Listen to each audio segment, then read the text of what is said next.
Battle for the Planet of the Apes is the final movie in the original continuity of Planet of the Apes, so it would make sense that the series would try to end on a happy note. And it does an okay job of that, as long as you don't think about it too hard. You are such a pessimist. Or a prophet. For those of you that don't know, Battle for the Planet of the Apes is a movie about Caesar, many years after conquest and 12 years after a nuclear war destroyed the city he freed the apes in. He, the apes, and a band of humans had managed to escape and now are building a new society where both apes and humans are treated, well, not as equals, as the apes are now the rulers, but on a more even ground than in any previous movie. The hope comes in the form of Caesar finding out about the end of the world through the recordings of his parents from Escape and deciding to try to make sure that doesn't happen. And, considering both this and Escape heavily imply that the future can be changed, he's got a good shot. Though, of course, since that couldn't be enough, he's also got to deal with an insurrection and human mutants that still lived in the city coming out to invade his home. The movie ends with the humans demanding actual equal rights and Caesar agreeing to it. The movie is framed with the lawgiver, 600 years later, telling the story to a group of young apes and humans, implying that things are better this time around. And that's good and all until you look at the details. Consider the question, is this actually a different timeline than the one Zira and Cornelius came from? While there are some decent implications that it is, there is one huge detail that makes me not so sure, and it comes in the form of the mutants, especially the character Mendez, who just so happens to have the same name as the leader of nuke-worshipping cultists from Beneath. Now, the Mendez of Battle just so happens to be extremely pro-peace, and the mutants that really want violence, led by Culp, one of Governor Breck's lackeys from the previous movie, all get killed in the intended invasion. So we're left with a leader that really wants peace, just as the cultists from Beneath say they do. Now, of course, the cultists from Beneath are hypocrites and liars, and indeed are actually quite violent, but a message getting warped over the course of 2,000 years seems more likely than actually staying stable, so this is not only no surprise, but expected. Indeed, even the nuke is implied to exist, as Culp, while leaving for battle, tells one of his lackeys, If anything should miscarry, I'll signal you as arranged. Considering her reaction to that, what's arranged could very easily be a nuke getting blown up. And the mutants aren't the only thing implying that the future is not going to be changed. There's a strange scene that requires a bit of context. See, in this movie, Caesar has a son named Cornelius, after his father. Cornelius is loved by everyone and has hobbies, like playing dead in a game of war, so his mother Lisa, the female ape from Conquest, can tell him that War is not a game. just in case you forgot that the series is anti-war, and being a snoop. He also has a pet squirrel, and one night the squirrel escapes because it's a squirrel, and in trying to find it, which he never does by the way, he accidentally overhears a gorilla named Aldo, the leader of the insurrectionists, planning the insurrection. Though his speech shouldn't convince anyone, considering it mostly consists of "we, guns, and power" over and over again. Unfortunately, Aldo sees Cornelius and kills him. Okay, well, not exactly. He just chops the branch that Cornelius is on, so he falls and is in a state of almost dead for most of the rest of the movie. And so, Caesar and Lisa spend most of their time by his side, hoping he gets better. Eventually, the doctor tells Lisa that Cornelius is not going to make it, and Lisa decides not to tell Caesar because He still believes he can change the future. hey man, that doesn't make any sense in this context. Caesar isn't really even doing anything to try to make Cornelius better, he's just staying by his bed. But if you consider it in the larger context of Caesar wanting to change the future based off of what he heard from his parents, and maybe even consider Cornelius' death as a metaphor for the eventual death of the planet, then it seems to imply that despite Caesar's best efforts, the future can't be changed. But also, things have changed, in part at least. I'll talk about this a little more in another video, but Caesar's revolution against the humans ended up being quite different from the one talked about in Escape, and it would be quite odd for the lawgiver we see here, promoting peace between humans and apes, to also be the one to write "Beware the Beastman," as he apparently did in the original timeline. But just because things might be different, that doesn't mean they're better. See, for a franchise that is very much anti-racism, it always felt weird that the heroes of our stories, especially Zira and the original Cornelius, are also racist, and not in a way that is ever really called out. Now, they're not racist against humans, as the other apes are, but instead they're racist against gorillas, not just calling the entire species stupid and violent, but Zira especially actively hating them more and more as the movies go on. And as I've mentioned before, it's difficult to tell if this is the writers being at fault or them carefully crafting flawed characters. Considering the two main gorillas of the series are villains, maybe that's just how things are in this world, but it's not like they're all stupid. Aldo might be an idiot, but Ursus from the second movie is very clearly well-spoken and intelligent, and very good at manipulation. It's just that his main goal is power.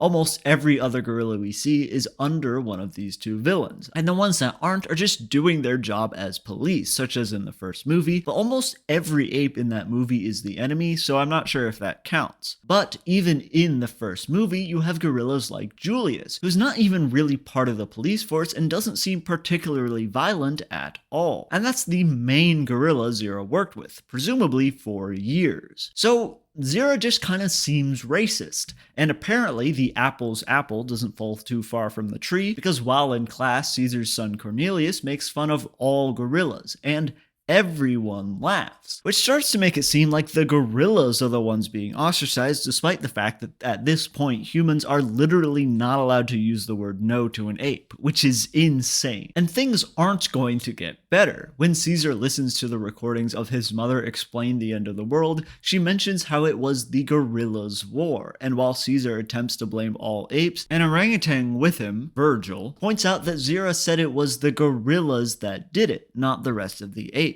But of course, Zira isn't completely right.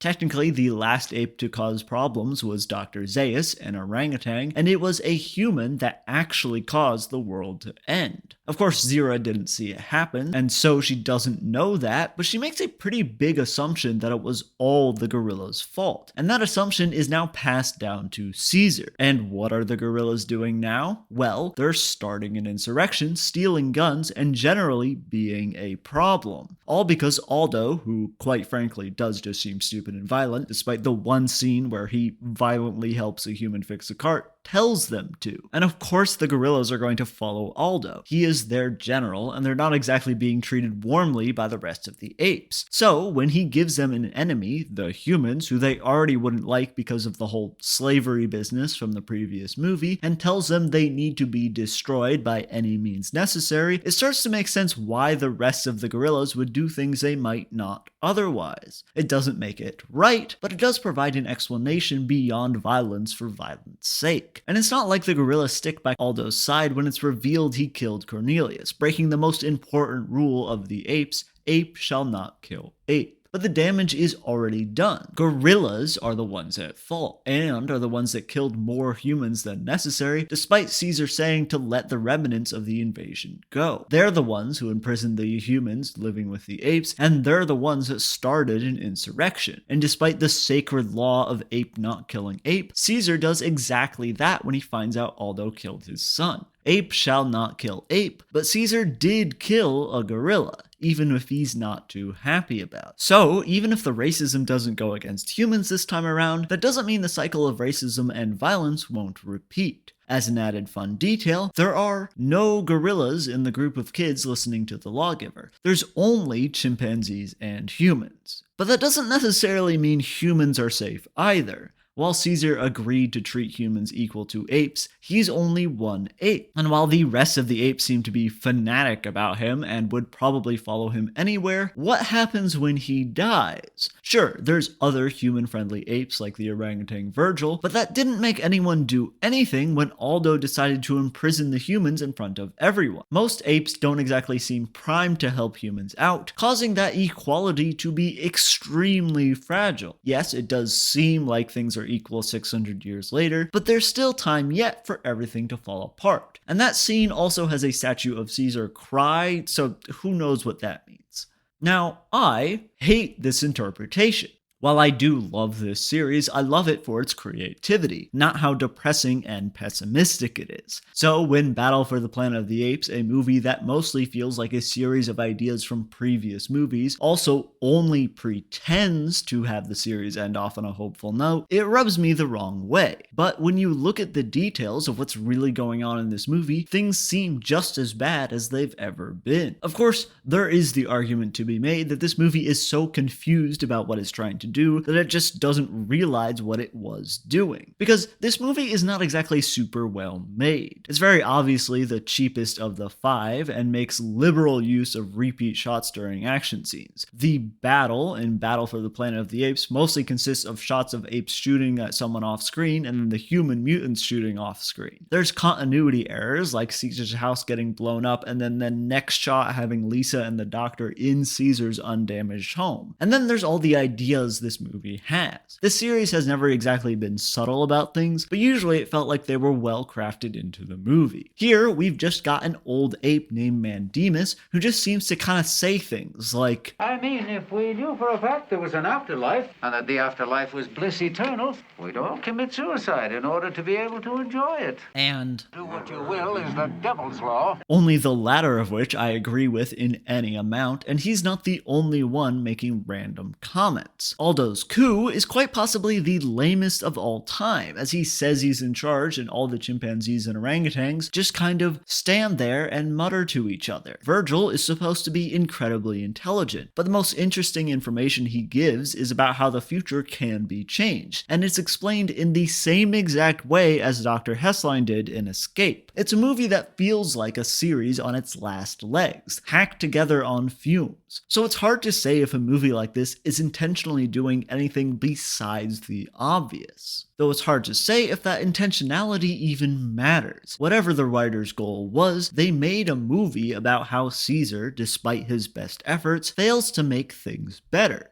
Except that's not exactly true either. Even if he couldn't stop the end of the world, and even if things end up being terrible for everyone, 600 years after Caesar, there is still clearly peace between humans and apes, or at least between humans and chimpanzees, and that is being contributed to Caesar, especially considering his weird crying statue. I'm sorry, I can't get over that. This is the second time this series has had a crying statue. It's such an odd detail. The point is that is a success. If any good 600 years from now can be directly attributed to me, that's a win, even if 601 years from now it all falls apart. As Virgil says, The greatest danger of all is that danger never ends. so while we may not be able to fix everything for all time, we do what we can, and maybe there is hope in that. But as I look at apes and humans living in friendship, harmony, and at peace, now some 600 years after Caesar's death, at least we wait with hope for the future.